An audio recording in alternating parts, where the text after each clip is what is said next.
আগামী বছর রাজ্যে বিধানসভা নির্বাচন, আর সেই নির্বাচনকে পাখির চোখ করে ইতিমধ্যেই প্রস্তুতি শুরু করে দিয়েছে প্রায় সমস্ত রাজনৈতিক দল। চতুর্থবারের জন্য মুখ্যমন্ত্রী হবেন মমতা ব্যানার্জি। ইতিমধ্যেই তৃণমূলের তরফে বারে বারে এমনটা দাবি করা হচ্ছে, অন্যদিকে তৃণমূলকে সরিয়ে ক্ষমতায় আসতে মরিয়া বিজেপিও। এরই মাঝে আগামী বিধানসভা ভোটে বিজেপির ফলাফল কেমন হতে পারে সেই বিষয়ে কার্যত ভবিষ্যৎবাণী করতে দেখা গিয়েছে তৃণমূলের সর্বভারতীয় সাধারণ সম্পাদক অভিষেক ব্যানার্জিকে। 28শে অগস্ট তৃণমূল ছাত্র পরিষদের প্রতিষ্ঠা দিবসের সভা মঞ্চ থেকে তিনি বলেন, বিজেপির ক্ষমতা থাকলে 50 পার করে দেখাক। আর অভিষেক ব্যানার্জির সেই মন্তব্যের প্রেক্ষিতে তাৎপর্যপূর্ণ মন্তব্য তৃণমূল নেতা কুণাল ঘোষের। অভিষেকের এই মন্তব্যের প্রেক্ষিতে সংবাদ মাধ্যমে এক প্রশ্নের উত্তরে কুণাল বলেন, ঠিকই তো বলেছেন, আমি তো গোড়া থেকে বলে আসছি, এখন এই পরিস্থিতিতে বাংলায় যদি ভোট হয় 250-র বেশি সিট পেয়ে চতুর্থবারের জন্য মুখ্যমন্ত্রী হবেন মমতা ব্যানার্জি। মুখ্যমন্ত্রী পরিবর্তন হবে না, মুখ্যমন্ত্রী মমতা ব্যানার্জিই থাকবেন, কিন্তু একটা গঠনগত পরিবর্তন হবে বিধানসভায়। সেটা হচ্ছে, যে কজন বিধায়ক পেলে বিরোধী দলনেতা পদটা স্বীকৃতি পাওয়া যায়, সেই সংখ্যক বিধায়কটা ভারতীয় জনতা পার্টি পাবে না। কুণাল ঘোষের বক্তব্য তেমনই, শোনাবো তার বক্তব্য কি। আমি তো গোড়ার দিন থেকে বলে আসছি যে এবার এখন এই পরিস্থিতিতে বাংলায় এক্ষুনি যদি ভোট হয় 250-র বেশি সিট পেয়ে চতুর্থবারের জন্য মুখ্যমন্ত্রী হবেন মমতা বন্দ্যোপাধ্যায়। মুখ্যমন্ত্রী পরিবর্তন হবে না, মুখ্যমন্ত্রী মমতা বন্দ্যোপাধ্যায় থাকবেন, কিন্তু একটা গঠনগত পরিবর্তন হবে বিধানসভায়। সেটা হচ্ছে, যে কজন বিধায়ক পেলে বিরোধী দলনেতা পদটা স্বীকৃতি পাওয়া যায়, সেই সংখ্যক বিধায়কটা ভারতীয় জনতা পার্টি পাবে না। শুনলেন তো কুণাল ঘোষের মন্তব্য। বিরোধী দলনেতার পদ পাওয়ার জন্য যে সংখ্যক বিধায়ক লাগে বিজেপি সেটাই পাবে না বলে ভবিষ্যৎবাণী করলেন কুণাল। আর কুণালের এই মন্তব্যকে ঘিরে যথেষ্ট চর্চা শুরু হয়েছে রাজ্য রাজনীতিতে।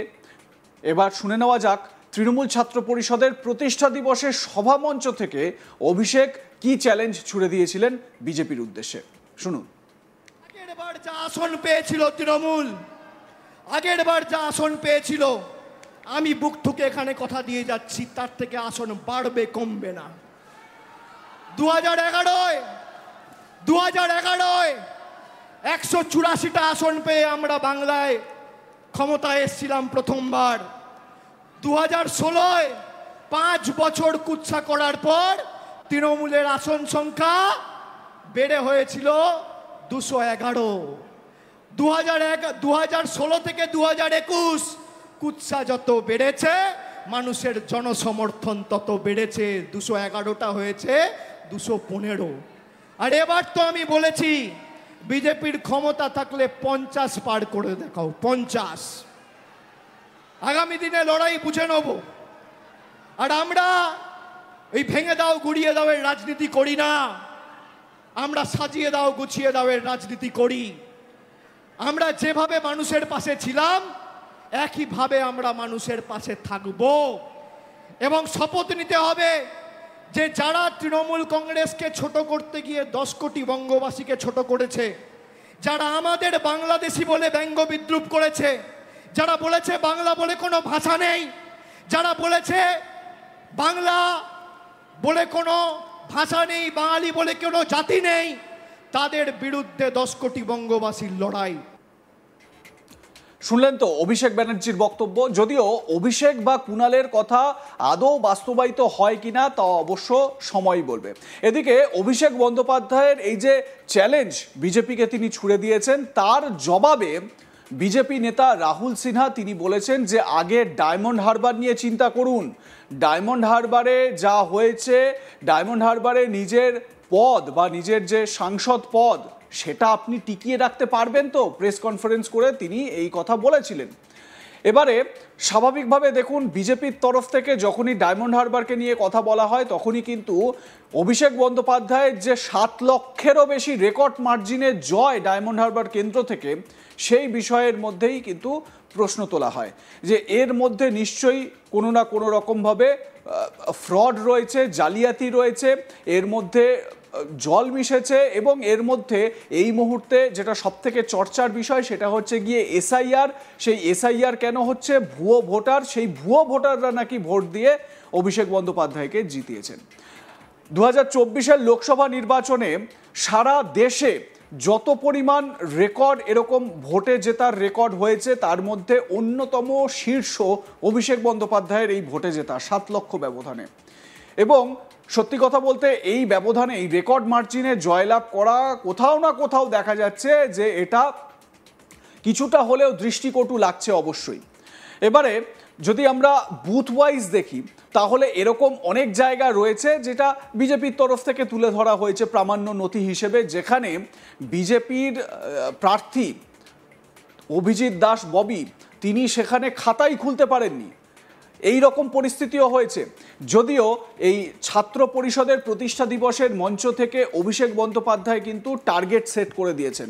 আপনারা জানেন অভিষেক বন্দ্যোপাধ্যায় জেলাওয়ারি আলোচনা করছেন, জেলার নেতাদের নিয়ে, বিধায়কদের নিয়ে, সাংসদদের নিয়ে, কোথায় কোথায় কি করতে হবে, কোথায় কোথায় ফোকাস থাকতে হবে সেই সমস্ত বিষয় তিনি নির্ধারিত করে দিচ্ছেন। বিশেষভাবে নির্দেশ দিয়েছেন উত্তরবঙ্গের বিভিন্ন জেলায় কিভাবে নিজেদের সংগঠনকে মজবুত করতে হবে, কিভাবে সেখান থেকে বেশি পরিমাণে আসন বের করে আনতে হবে, সেই সমস্ত প্ল্যান অভিষেক বন্দ্যোপাধ্যায় শুরু করে দিয়েছেন। এবার অভিষেকের চ্যালেঞ্জ হলো যে 50-এর বেশি আসন বিজেপি পাবে না, সেই আসন পেয়ে দেখাক, এত বড় চ্যালেঞ্জ ছুড়ে দিয়েছেন অভিষেক বন্দ্যোপাধ্যায়। শোনাবো কি বলেছিলেন তিনি। আগেরবার যা আসন পেয়েছিল তৃণমূল, আগেরবার যা আসন পেয়েছিল, আমি বুক ঠুকে এখানে কথা দিয়ে যাচ্ছি, তার থেকে আসন বাড়বে, কমবে না। 2011-য় 184টা আসন পেয়ে আমরা বাংলায় ক্ষমতায় এসেছিলাম প্রথমবার। 2016-য় 5 বছর কুৎসা করার পর তৃণমূলের আসন সংখ্যা বেড়ে হয়েছিল 211। 2016 থেকে 2021 কুৎসা যত বেড়েছে, মানুষের জনসমর্থন তত বেড়েছে, 211টা হয়েছে 215। আর এবার তো আমি বলেছি বিজেপির ক্ষমতা থাকলে 50 পার করে দেখাও, 50। আগামী দিনে লড়াই বুঝে নেব। আর আমরা এই ভেঙে দাও গুড়িয়ে দাও এর রাজনীতি করি না, আমরা সাজিয়ে দাও গুছিয়ে দাও এর রাজনীতি করি। আমরা যেভাবে মানুষের পাশে ছিলাম একইভাবে আমরা মানুষের পাশে থাকব। এবং শপথ নিতে হবে যে যারা তৃণমূল কংগ্রেসকে ছোট করতে গিয়ে 10 কোটি বঙ্গবাসীকে ছোট করেছে, যারা আমাদের বাংলাদেশি বলে ব্যঙ্গ বিদ্রুপ করেছে, যারা বলেছে বাংলা বলে কোনো ভাষা নেই, যারা বলেছে বাংলা বলে কোনো ভাষা নেই, বাঙালি বলে কোনো জাতি নেই, তাদের বিরুদ্ধে 10 কোটি বঙ্গবাসীর লড়াই। আপনাদের মতামত জানান, দেখতে থাকুন আজ তাক বাংলা, সাবস্ক্রাইব করুন আমাদের ইউটিউব চ্যানেলটি, বেল আইকন প্রেস করুন নোটিফিকেশন পেতে।